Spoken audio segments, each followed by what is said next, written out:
Hi, Mark. How are you? I'm fine. How are you today? I'm well. It's nice to talk to you. Great to talk to you too. From what I've heard from this record, it's really fun. Shadows and Reflections is your new record, a covers record, though there were two originals on here as well. But most of the songs feel like they come from a specific era. Was there a concept going into it? Yeah, I really picked the '60s. I mean, I signed a brand new record deal with BMG this year, and BMG said to me, "Oh, we'd love you to do a covers record. We'd like you to do an album of original songs, but first do a cover of a covers record." So I thought, well, what am I going to do? And they wanted an orchestral record, so I went back to a decade that I really love, which is the '60s, which is the year the decade I grew up with. Listening to music, pop music for the first time, because there was a great the songs from that time were a great kind of combination of pop and rock, experimentation and classical as well. So I thought, well, I can bring in the orchestra and mix it with the pop and pick on some of the songs that I love from that period and make an album that kind of sounds a bit like a film soundtrack or something. So it would be this kind of thematic record of torch songs, sort of lost love, love come back to me, where have you gone? I'm lonely without you. But it wouldn't just be an album of just the regular standards kind of songs that a lot of people do. It had this different kind of feel of some of these great sort of baroque, sort of gothic songs of the '60s. A lot of the songs from that era were so adventurous. Really was a golden age for melody. Maybe because everything was so new and all you could do was really experiment, and there was classical music that was a part of all those sounds. How hard was it to get the breadth and depth of those songs?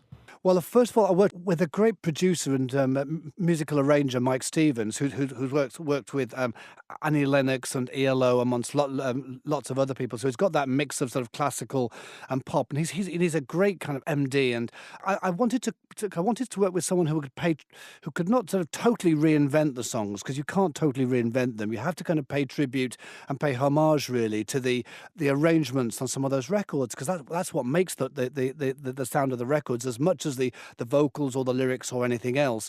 So I wanted to get that mixture of somebody who could work with classical instruments, arrangements, big backing vocal sounds, and could set my vocal to sound the best it could in the middle of it all. So I didn't want to move too far away from the originals, but I wanted to kind of bring a modern twist to it as well. So, and yeah, you're right. It was a fantastic time for experimentation and people doing things that were new with those strong melodies that were right in the middle. So, even doing like the rock and roll, or or the Beatles doing Sergeant Pepper, or some of those songs that mixed kind of rock and classical, there was always great melodies set in the middle. And I think that was because we grew out of the time of the '50s and the '40s, when there were still the crooners, still the sort of crooner feeling in people's minds of songs, of proper songs. And that kind of made its way into the '60s and mixed with that experimentation as well, giving great kind of interesting sounding records. And I'm sure you've heard these songs, hundreds of times, if not more. Although none of these are completely popular, maybe a few minor standards, but nothing like overly popular. That's what I like to do. Yeah, it's to pick songs that people kind of know a little bit, but they don't over know. They don't know too much. I mean, there are certain sort of standard songs that people sing on orchestral albums that are from the songbook. The songbook songs, and that's great. And I love those songs too. But I try to pick songs that people might have heard in the back of their memory somewhere, but they're not over familiar with them. And in that way, I can give them a familiarity with the song, but also take them and make them my own and put my own stamp on them. So a new audience will hear them and they'll say, "Oh, that's a Marc Almond song," and then maybe they'll go back and hear the original. But my audience will equate it with being my song, and the people who remember the original song will kind of, it will set their memory going, and they'll remember it. And it's getting that balance between something that's not too over known and oversung. A lot of those vocalists, especially in the '50s and before, which I know is before most of these songs came around, but they had a career as an interpreter. And you've certainly had a great career with your own music, but you've been able to enjoy that sort of art as well, like interpreting others. It's great. I've always felt that I've always looked at myself, and I've always been able to say, and sometimes I like to write songs, but sometimes I'm not the most natural songwriter. Some people can play an instrument, and they can play an instrument as well as sing, and they can write songs very naturally. I can't. I have to work with other people and collaborators to write music. So it's not always there at my fingertips. So I spend a lot of time looking for songs, looking for archives archive of songs, and of songs that I think that, well, I'd like to have written that song. I couldn't have written a song as good as that, so I would like to take that song and make it mine or bring it to my audience, and be a kind of curator, I think, in a way of song.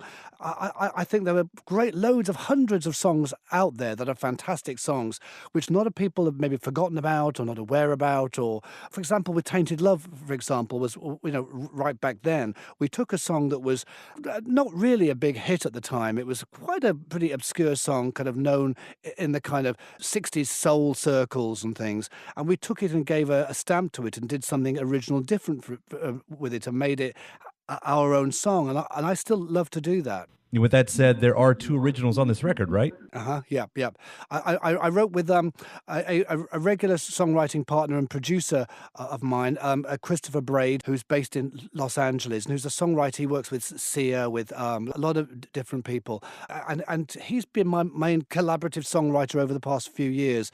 And I wrote a song with a British composer called John Harle, who wrote for a lot of film soundtracks, a lot of TV show soundtracks, winning lots of awards for them as well. And I wrote a song with him, which kind of formed the kind of centerpiece of the album, a song called No One to Say Goodnight To, which is very filmic and sets up the kind of theme for the whole record, really. And it fits right in with all of these classics. Yeah, the song I wrote with Chris Braid, Embers, we wanted to give a Walker Brothers feel. The Walker Brothers, that big harmonies, big strings, big ballad sound. Righteous Brothers, Walker Brothers, those harmony vocals that sound huge, those huge songs. Well, I've loved what I've heard so far, and I cannot wait to hear the rest.